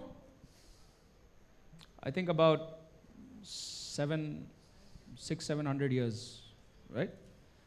Close to 800. Yeah. More than 6 or 7 centuries before. और लगभग 600-700 साल पहले ये भविष्यवाणी उसने कर दी. Joel prophesied about the last days. और योएल नबी ने उन अंतिम दिनों के अंत के दिनों में भविष्यवाणी कर दी. And that day Peter is saying, today the last days begin. और उस दिन पतरस कहता है कि अंत दिनों की शुरुआत हो गई. That was the day the last days began. और उन दिनों में अंत दिनों की शुरुआत हो गई. Now watch what God is saying. और देखिए परमेश्वर क्या कहता है. I will pour out my spirit upon और मैं अपनी आत्मा को उड़ेलूंगा सब मनुष्यों पर, your sons and daughters. तुम्हारे बेटे और बेटियों पर. So there is no age barrier. तो याद रखिए कोई उम्र सीमा नहीं है. Okay. Then he says, upon your young men and your old. तुम्हारे जवान और पुरनिये. Then he says, upon men and women. और कहता है पुरुष और महिलाओं दोनों पर. No gender barrier. और इसलिए कोई लिंग को लेकर भी परमेश्वर कोई पक्षपात नहीं. So no age barrier. और कोई उम्र सीमा नहीं. No gender barrier. कोई लिंग का भी And किसी then he तरीके में says, रुकावट नहीं. upon servants. तो वो कहता है दासों के ऊपर, दास और दासियों के ऊपर. So no class gender. और याद रखिए किसी भी प्रकार से किस स्तर से समाज के आप आते हैं वो भी मायने नहीं No रखता. caste barrier. कोई जाति का भी उसमें रुकावट नहीं. The message of the gospel is all inclusive. और याद रखिए सुसमाचार का संदेश सबके लिए है और सबको And लाते the हैं. gift of the Holy Spirit is all inclusive. और पवित्र आत्मा का जो ये तोहफा है, ये वरदान है, ये सबके लिए है. That was what God was trying to show और इसी here. बात को परमेश्वर यहाँ दिखाना चाहता था. Peter will then proclaim later on, when you read his message, you will find him declaring the wonders of God. और आप देखेंगे कि बाद में पतरस परमेश्वर के अद्भुत आश्चर्य कर्मों की घोषणा करता हुआ पाया जाएगा. So these devout men, और इसलिए ये भक्ति में यहूदी, they accepted the message. उन्होंने इस संदेश को ग्रहण किया. And because God anointed Peter and the और disciples, क्योंकि परमेश्वर ने पतरस और चेलों को अभिषिक्त किया, the Holy Spirit took the message that Peter was preaching और इसलिए पवित्र आत्मा ने उस संदेश को पतरस के द्वारा जो वो प्रचार कर रहा था, it fell upon the ears of the listener. और ये उन सुनने वालों के कानों के ऊपर गया, It went into their hearts and their minds. और ये उनके हृदय और मनों के ऊपर गया, It convicted them. और उन्होंने उस संदेश ने उनको कायल किया It changed them. और उनको बदला, And they asked, sirs, what shall we do? और उन्होंने ये पूछा कि हम क्या करें। And then Peter says, और पतरस ने कहा, repent, उसने कहा मन फिराओ, turn from your ways, अपने मार्गों से मुड़ जाओ, be baptized, और बपतिस्मा लो, and you will enter into newness of life. और तब तुम नए जीवन में प्रवेश करोगे। This was not just for that day. और ये सिर्फ उस दिन के लिए नहीं था, This is there for today. और लेकिन ये आज के दिन के लिए भी है। Look at verse the 39. और 39वें वचन की ओर आप देखिए, What does it say? क्योंकि यह प्रतिज्ञा तुम और तुम्हारे संतानों और सब दूर दूर के लोगों के लिए भी, और जो जिनको प्रभु हमारा परमेश्वर अपने पास बुलाएगा। Please understand this verse. When he says dur dur, he is not talking about distance in kilometers. और जब वो बात कर रहा है दूर दूर, तो वो दूरी की बात नहीं कर रहा है। No, no, no.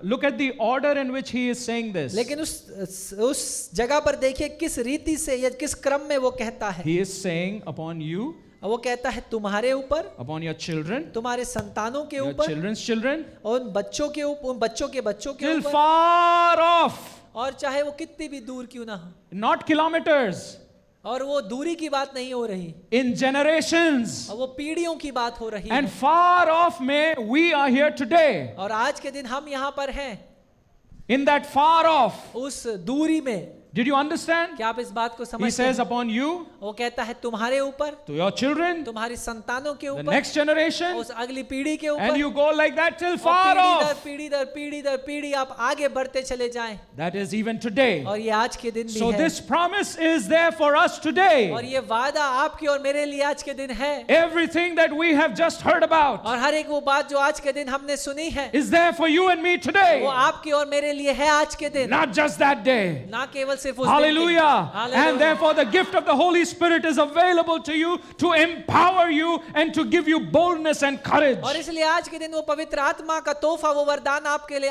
उपलब्ध है कि आपको सशक्त करे और आपकी मदद करे।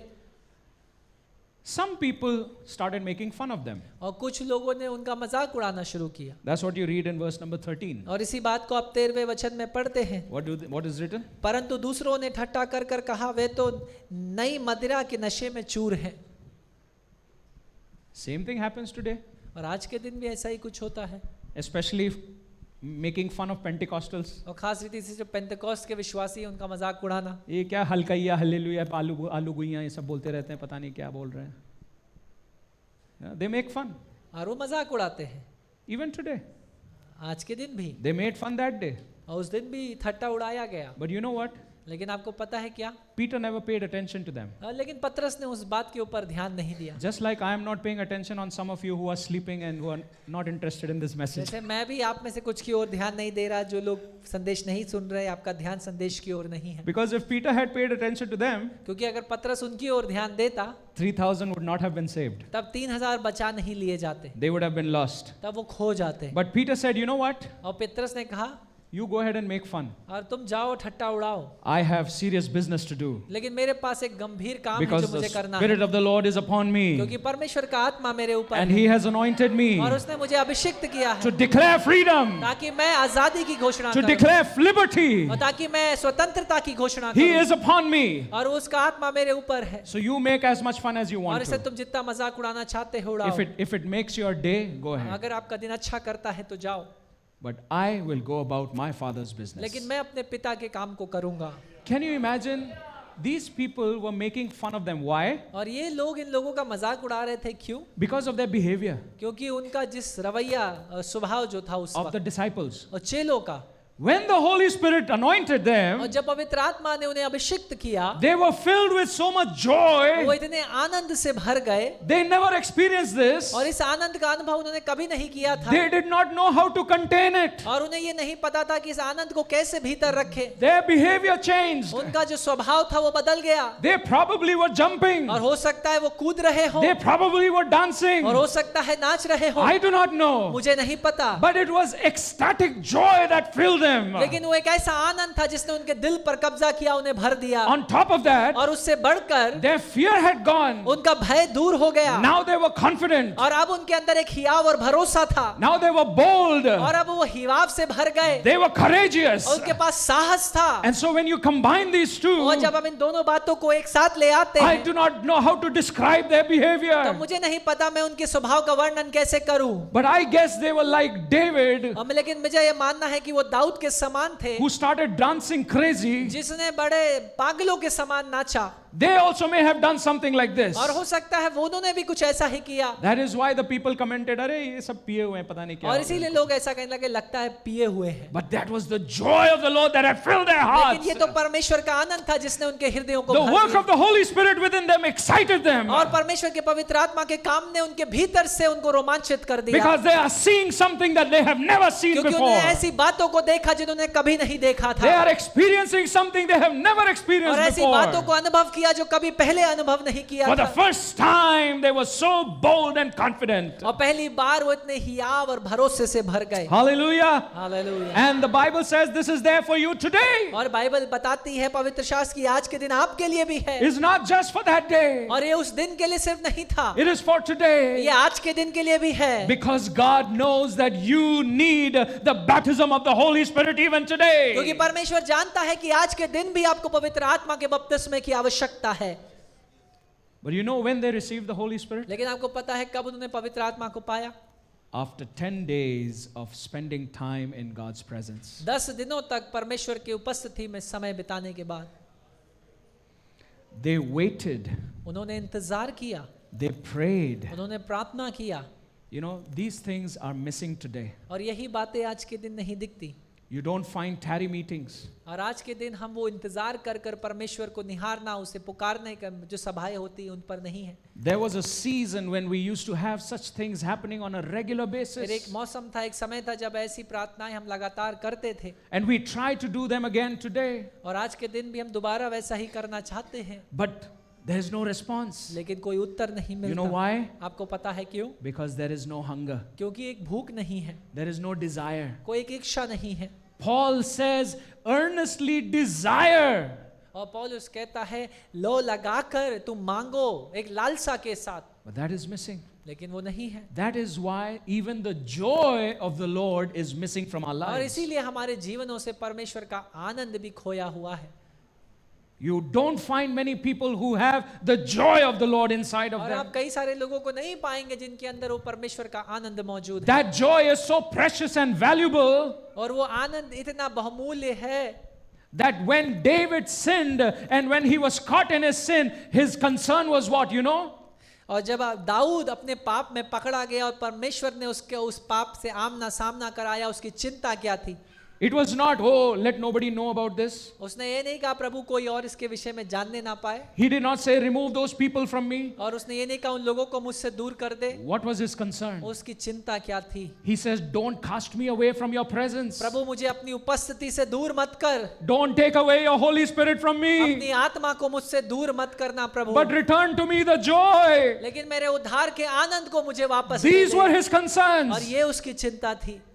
But we don't care about these things और today. इन बातों के लिए आज के दिन हम चिंता नहीं If करते। we commit a sin, अगर हम कोई पाप करते हैं I'm sorry, Lord, और हम कहते प्रभु माफ कर, please forgive me. मुझे माफ कर दे, 10 seconds, prayer is over. 10 second में हमारा प्रार्थना क्षमा प्रार्थना No खत्म। repentance, कोई मन फिराना नहीं no concern, और किसी कोई चिंता नहीं, nothing. कुछ नहीं।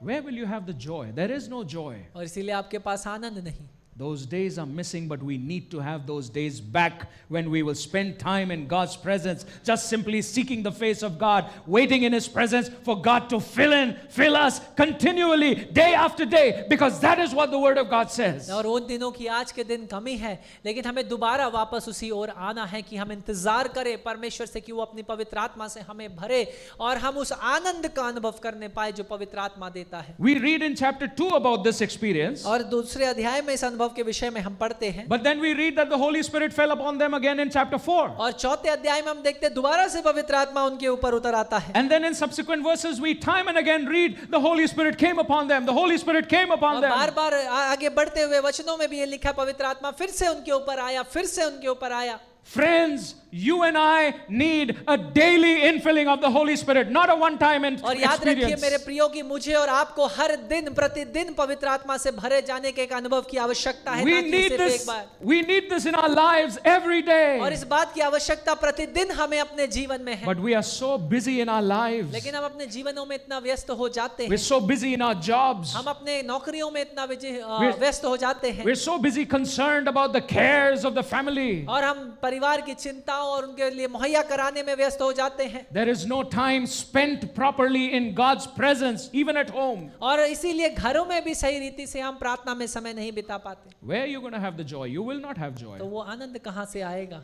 You will not have the experience of the daily infilling of the Holy तब Spirit. वो अनुभव प्रतिदिन पवित्र आत्मा से भरे जाने का कहाँ आएगा?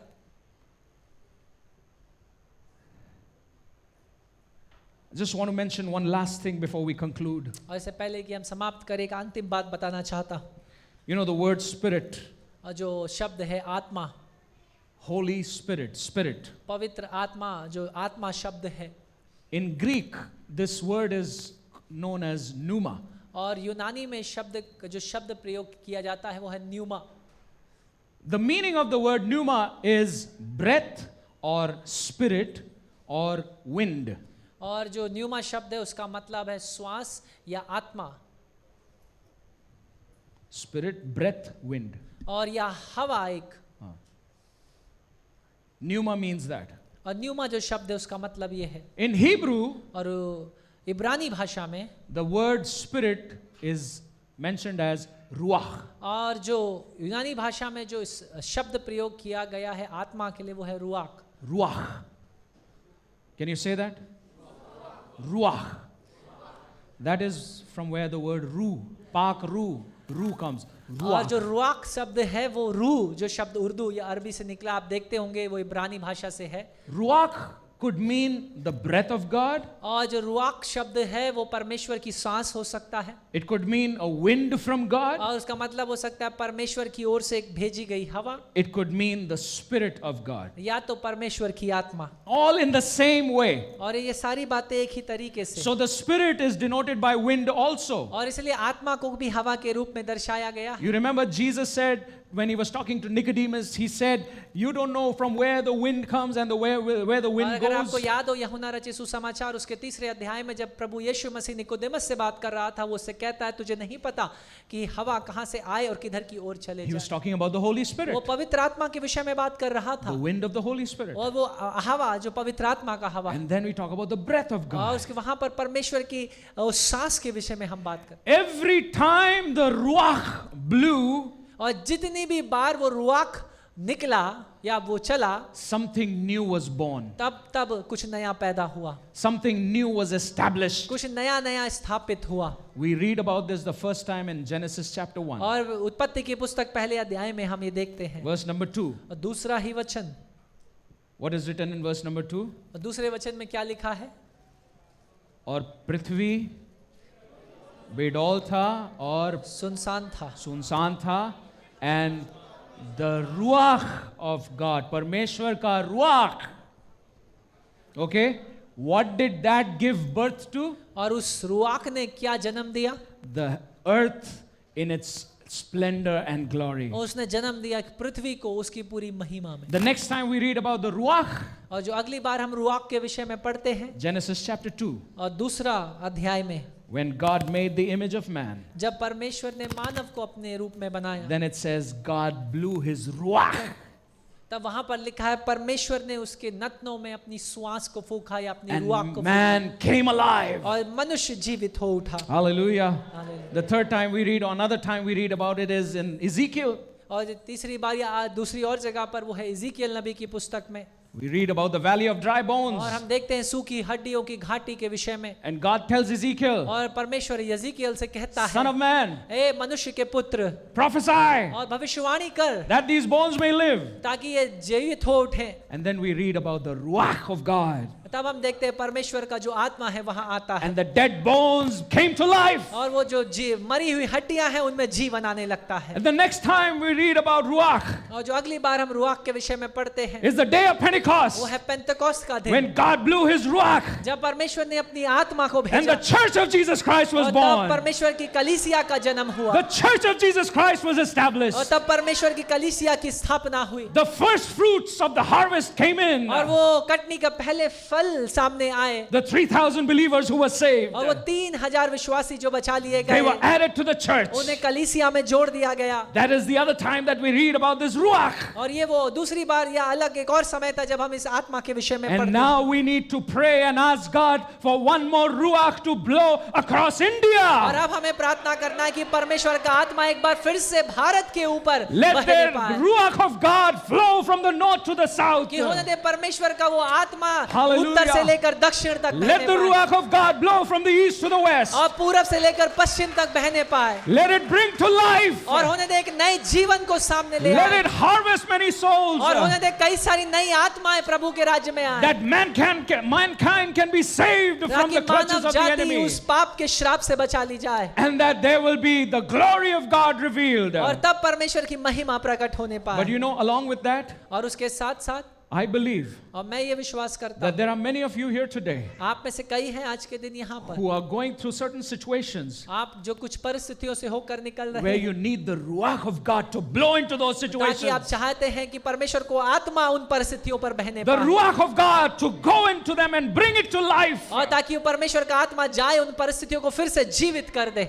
There are many of you that need that Ruach और आप में से कई हैं जिन्हें शुरुआत उस आत्मा की आवश्यकता in है your relationship with God. अपने रिश्ते में परमेश्वर के साथ That relationship with God needs to be made और alive. वो रिश्ता परमेश्वर के संग फिर से जीवित किया जाना है And that Ruach of God is necessary. और इसलिए परमेश्वर की वो आत्मा बड़ी जरूरी है There are some of you that need that Ruach in the time that you give for God. और वो आत्मा आप में से कई है जिसको आपकी आवश्यकता आपको उस समय की आवश्यकता है There is the Ruach that is needed to give your skills to God. और एक ऐसी आत्मा की आवश्यकता है ताकि आप अपने तोड़ों को परमेश्वर को सौंप सकें You need the Ruach to blow into these situations so that they come alive and God will be और आप चाहते हैं कि glorified. परमेश्वर की वो आत्मा इन परिस्थितियों पर बहे ताकि वो परिस्थितियां फिर से जीवित हो उठे And this Ruach is alive, this Ruach is present and available even today. और ये आत्मा आज के दिन भी उपस्थित है और सबके लिए Hallelujah, मौजूद है hallelujah. Would you stand with me, आइए please? मेरे साथ आप अपने स्थानों And पर this खड़े हो morning, जाएं। even before we go from this place, और आज की सुबह इससे पहले हम the अपने घरों worship की team ओर come जाएं forward.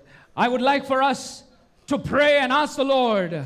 और मैं चाहूंगा कि हम प्रार्थना करें और परमेश्वर से मांगे You know, Jesus said यीशु ने कहा to his disciples, अपने चेलों से if you earthly fathers who are evil know how to give good gifts to your children, अरे तुम जो पृथ्वी के पिता हो और आप जानते हो कि तुम अपने बच्चों को कैसे अच्छे तोहफे दो how much more will the Heavenly Father give the Holy Ghost to those who ask? तब कितना ही नहीं ज्यादा वो स्वर्गीय पिता उनको देगा जो उससे मांगते हैं उस पवित्र And this आत्मा को। morning, if there is a genuine hunger within you, और आज की सुबह एक अगर सच्ची भूख आपके भीतर पाई जाती है remember, God fulfills or satisfies the hungry who are genuinely hungry. और याद रखिए परमेश्वर उनको तृप्त करेगा जो सच रूप में वो भूखे हैं Not the casual seekers. और याद रखिए हल्की रीति से पीछे चलने वाले नहीं The sincere, the genuine लेकिन seekers. सच्चे लोग जो उसके पीछे चलना चाहते हैं The book of Psalms says, He has filled the hungry with good things. और भजन संहिता का किताब इस प्रकार बताता है कि उसने खाली या भूखे लोगों को अच्छी भली बातों से भर And then दिया है। Jesus said, और तब यीशु ने कहा Blessed are those who hunger and thirst, धन्य है वे जो भूखे और प्यासे for हैं they shall be filled. क्योंकि वे भर दिए जाएंगे It is the genuine and sincere hunger and thirst that you need to have. और ये तो एक सच्ची भूख और प्यास है जो परमेश्वर के प्रति आपके जीवन में होनी The चाहिए Holy Spirit is available for you if you genuinely, sincerely want Him to be in your life. और पवित्र आत्मा आपके लिए उपलब्ध है अगर आप सच्ची रीति से उसको चाहते हैं So कि वो that आपके all जीवन में fear काम can करे। be gone. ताकि सारे डर दूर हो जाए You can be filled with the joy of the और Lord. आप परमेश्वर के आनंद से भर जाएं You can be filled with courage and boldness. और आप साहस और हियाव से भर जाएं And you will have a confidence. और आपके पास एक भरोसा आने पाए A confidence to face the unknown. ताकि आपके पास जो देखा नहीं उसका भी सामना करने पाए Even the confidence to speak to your your relatives and friends and your colleagues about Jesus. और ये भरोसा और हियाव भी कि आप अपने परिवारजनों से, मित्र गणों से, पड़ोस के लोगों से भी यीशु मसीह की घोषणा करने पाए। You know, there are many of you that do not talk to them because you are afraid. और आप में से कई हैं क्योंकि आप डरते हैं, क्योंकि आप बांटना नहीं चाहते, क्योंकि डर आपके अंदर है, You are afraid about their reaction. क्योंकि आपको डर लगता है वो क्या कहेंगे, You are afraid that they will cut you off from their और relationship. आपको ये लगता है कि वो रिश्ता खत्म हो जाएगा।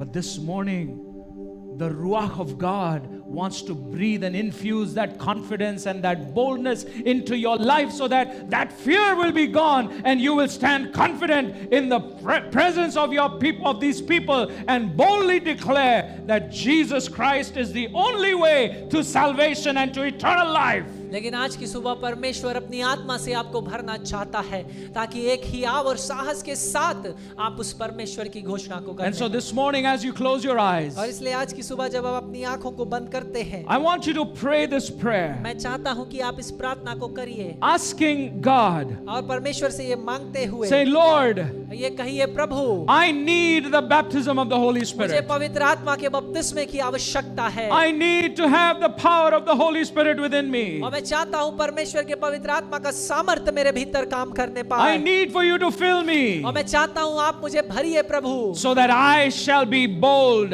ताकि मैं हियाव रखने that I पाए shall be confident, और मेरे पास एक भरोसा आने पाए I shall be filled with your और joy, मैं तेरे आनंद से भर जाऊं and all fear will be और gone. सारा भय दूर हो जाएगा In Jesus' name. यीशु के नाम में। Hallelujah. Lift up your hands to heaven. अपने हाथों को स्वर्ग Come की on, ore go ahead and pray this prayer. और इस प्रार्थना को करिए। You never know when the Holy Spirit will baptize you. और आपको नहीं पता कब पवित्र आत्मा आपको बपतिस्मा देगा। He may baptize you in the next 2 minutes. हो सकता है अगले 2 मिनटों में वो आपको बपतिस्मा दे दे, Or he may baptize you after the church when you're drinking your और tea. हो सकता है जब आप चाय पी रहे हो कलीसिया के बाद तब वो आपको बपतिस्मा दे दे। You never know, but he may baptize you when you're driving back home. आपको नहीं पता कब वो आपको बपतिस्मा दे दे। हो सकता है आप जब घर वापस जा रहे हो अचानक से पवित्र आत्मा आपको बपतिस्मा दे। Or later this evening, he या may हो सकता baptize है you in the आज की शाम kitchen. आपको एक दर्शन दे।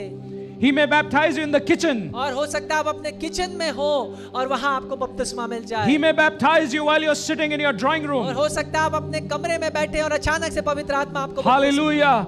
But if you are one of those people who wants to be और baptized, अगर आप उनमें से एक ऐसे लोग हैं जो बपतिस्मा को पाना चाहते हैं, I want you to sincerely and earnestly call out to और God मैं चाहता हूँ सच्चे मन से आप परमेश्वर को पुकारिए and say, Lord, और कहिए, प्रभु baptize me, मुझे बपतिस्मा दे, fill me, मुझे भर दे, anoint me. मुझे अभिषिक्त कर, I need power. मुझे सामर्थ की आवश्यकता है, I need boldness. और मुझे हियाव की आवश्यकता है, I need courage. और मुझे साहस की आवश्यकता है, I need wisdom. मुझे ज्ञान की आवश्यकता है, I need strength. मुझे शक्ति की आवश्यकता है, Above all, I need your presence और in इससे my बढ़कर life. प्रभु तेरी उपस्थिति की मेरी जीवन में Oh, आवश्यकता है। Kuraba Shabala Mariande Karaba Syria Kateya Lalabo Viramala Marande Nana Karesha Katiraba Sakataya Lalalebe Yande Nana Masabare. The Holy Spirit of God chooses to anoint those who sincerely seek after और Him. परमेश्वर का पवित्र आत्मा उन्हें अभिषिक्त करने के लिए तैयार है जो सच्चे मनों से उसको खोजते हैं Hallelujah, hallelujah. Seek after Him earnestly, और उसके पीछे लौ लगा करके आप दौड़े, genuinely and सच्चे sincerely. मन से उससे मांगे Then He will fill you. और वो आपको भरेगा, He will sincerely fill you. और वो आपको सच्चे मन से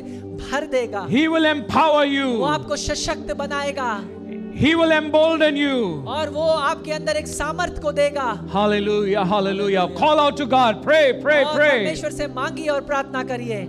Hallelujah, hallelujah, hallelujah. Thank you, Jesus. Oh, we bless your name. Hallelujah, hallelujah.